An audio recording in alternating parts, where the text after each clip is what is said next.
Assalamualaikum warahmatullahi wabarakatuh. Terima kasih sahabat-sahabat telah berkunjung ke channel Batak Muslim. Di sini kita membahas tentang Mikana yang merasa sedih karena dia melihat di salah satu YouTuber Muslim ada gambar Yesus dengan tidak baik yang menyinggung perasaannya.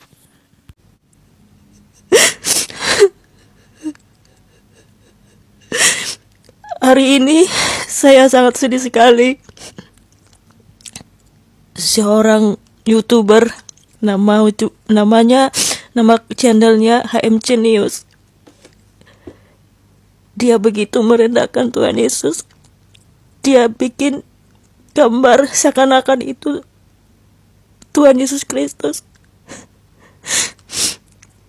Jujur, hati saya sangat sedih. Karena saya sangat mencintai Tuhan Yesus, saya sangat mengasihi. Siapapun yang merendahkan orang yang kita sayangi, pasti kita sedih, saudara-saudaraku. Seperti apapun mereka perlakukan, mereka caci maki, mereka merendahkan Tuhan Yesus, kita tidak boleh membalas kejahatan dengan kejahatan.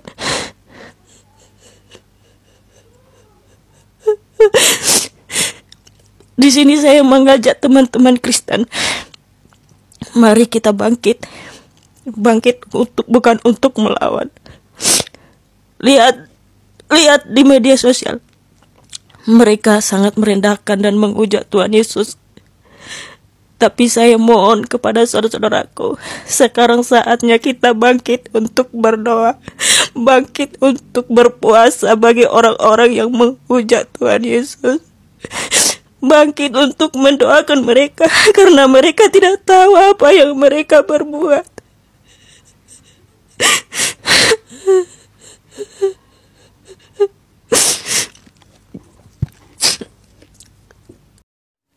Ini berawal dari Pendeta Haritandianta yang membahas tentang titik Tuhan Yesus. Dia membahas titik Tuhan Yesus karena banyak pernyataan Muslim atau pertanyaan Muslim, Yesus menikah. Jadi wajar Pendeta Heritan membantah soal itu. Dia mendefinisikan titik Yesus itu fungsinya untuk apa. Saudara-saudaraku para mu'alaf, tapi kita tetap dalam bingkai toleransi ya. Titik Yesus itu hanya aksesoris. Maksudnya fungsinya hanya untuk sekresi, untuk saluran pembuangan air pipis ya toh. Plus untuk disunat. Di dalam Lukas 2 ayat 21 itu Yesus disunat pada hari ke-8. Udah fungsinya untuk itu. YouTuber Muslim membahas pernyataan Heritandianta. Orang-orang Muslim sebenarnya tidak boleh menghina Yesus. Itu tidak boleh. Yesus itu harus dimuliakan. Makanya Al-Quran menyebut tentang Nabi Isa alaihissalam itu kritik terhadap penuhanan Yesus di Alkitab. Yesus bukan Tuhan, dia hanya seorang rasul dan nabi yang diutus untuk Bani Israel. Islam tidak mengakui bahwa Yesus disalib. Itu perbedaan kita dengan orang-orang Kristen. Kristen mengatakan bahwa Yesus yang disalib, Muslim tidak. Bukan Isa yang disalib. Yang disalib adalah orang yang diserupakan dengan Isa. Dan mengenai perkawinan Yesus tidak ada cerita di Al-Quran atau dimanapun bahwa Yesus menikah. Jadi kalau tidak ada dalil tentang itu, kita tidak usah berbicara bahwa Yesus menikah. Buat apa? Kan tidak ada ininya, tidak ada bukti dan tidak ada dalil yang jelas bahwa Yesus menikah. Kita harus menghormati Yesus sebagai nabi, sebagai rasul, dan tidak boleh dihina, tidak boleh dilecehkan. Kita berbeda dengan pendeta Kristen, misalnya pendeta Ezra Soru. Dia mengatakan bahwa Yesus disalib dalam keadaan telanjang. Saya baca Yohanes 14 ayat 23. Sesudah prajurit-prajurit itu menyalibkan Yesus, mereka mengambil pakaiannya. Jadi diambil pakaiannya ya. Lalu membaginya menjadi 4 bagian. Jadi pakaiannya bagi 4. Untuk tiap prajurit 1 bagian. Dan jubahnya juga mereka ambil. Jadi mereka ambil pakaian, mereka juga ambil jubah. Nah, kata Yunani yang diterjemahkan jubah di sini itu adalah kitona, yang bukan berarti jubah sebenarnya. Karena jubah sering dimengerti sebagai pakaian luar, tapi artinya adalah pakaian dalam. Jadi sebenarnya terjemahannya yang bermasalah ya. Jubah itu adalah menunjuk pada pakaian dalam. Jadi mereka mengambil pakaiannya itu menunjuk pada pakaian luar, tapi mereka mengambil jubahnya itu menunjuk pada pakaian dalam. Nah, pakaian dalam orang Yahudi itu berbeda dengan pakaian dalam kita ya. Pakaian dalam mereka itu bisa dipakai untuk pergi keluar tanpa jubah. Jadi arti dari Yohanes 19 ayat 23 ini seharusnya berbunyi demikian. Sesudah prajurit-prajurit itu menyalibkan Yesus, mereka mengambil pakaiannya, itu pakaian luarnya, lalu membaginya menjadi 4 bagian untuk tiap-tiap prajurit 1 bagian. Dan pakaian dalamnya juga mereka ambil. Pakaian dalam itu tidak berjahit dari atas ke bawah, hanya 1 tenunan saja. Nah, itu berarti pada saat Yesus disalibkan, para prajurit itu mengambil pakaiannya, pakaian luarnya membagi 4, lalu juga mengambil pakaian dalamnya.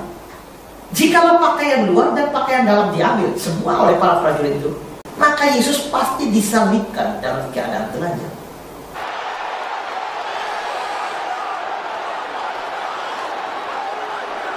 Maka Yesus pasti disalibkan dalam keadaan telanjang. Pendeta Esra Soru mengatakan bahwa Yesus disalib dengan telanjang.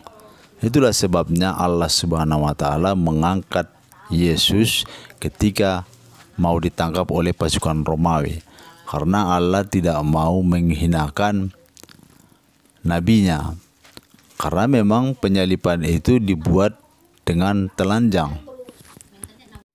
Akibat dari percaya bahwa Yesus disalib, ini membuat para pendeta membicarakan tentang bagaimana kondisi Yesus disalib.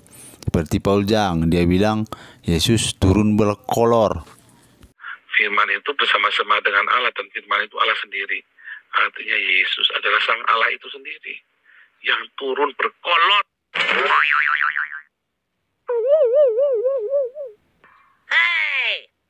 Yang turun berkolor, menghinakan dirinya sendiri. Bahkan ada murtadin abal-abal yang tidak tahu apa yang sedang dibicarakannya. Dia malah berbicara tentang Yesus dengan keburukan. Waktu saya tertidur, saya seperti mimpi tapi tidak mimpi. Nyata sekali. Saya kok melihat awan. Tiba-tiba dari awan itu muncul kaki. Kaki yang begitu kotor. Tiba-tiba dari awan itu utuh satu badan. Kotor sekali. Dia pakai kolor. Yang banyak orang muslim mengejek dia, Tuhan kok pakai kolor. Dia datang seperti itu. Kawan kita pengumpul murtadin inilah biang keroknya. Mau cari di mana? Seperti Tuhan Yesus, tidak ada.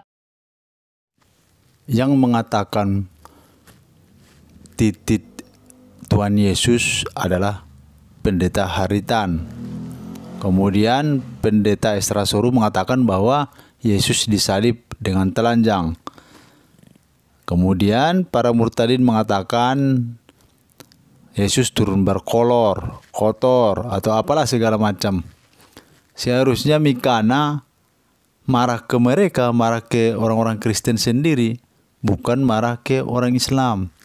Orang Islam malah lebih baik pendapatnya tentang Yesus.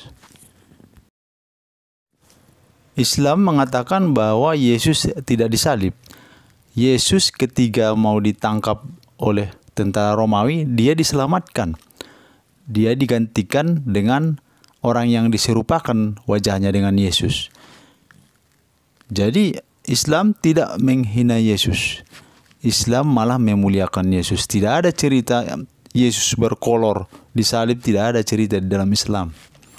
Di surah An-Nisa ayat 157, Dan karena ucapan mereka, sesungguhnya kami telah membunuh Al-Masih, Isa putra Maryam, Rasul Allah. Padahal mereka tidak membunuhnya dan tidak menyalibnya. Tetapi yang mereka bunuh adalah orang yang diserupakan dengan Isa. Jadi tidak ada dalam Islam Yesus disalib dan berkolor, kelihatan titiknya entah segala macam, itu tidak ada dalam Islam. Yang ada dalam Islam adalah cerita tentang kemuliaan Yesus sebagai Rasul utusan Allah kepada bangsa Israel. Jadi seharusnya Mikana marah ke para pendeta-pendeta Kristen yang mengatakan bahwa Yesus disalib dengan telanjang. Dan juga Mikana harus menertibkan para murtadin odong-odong yang mengaku melihat Tuhan Yesus datang dengan berkolor, turun berkolor, entah apa itu, segala macam lah. Seharusnya Mikana menertibkan itu. Apakah itu benar? Terima kasih sahabat-sahabat telah menyaksikan channel Batak Muslim sampai selesai. Semoga kita tetap dalam keadaan iman Islam, karena Islamlah satu-satunya agama yang benar, Islamlah jalan keselamatan, Islamlah yang menjanjikan surga yang benar-benar dijanjikan untuk setiap manusia.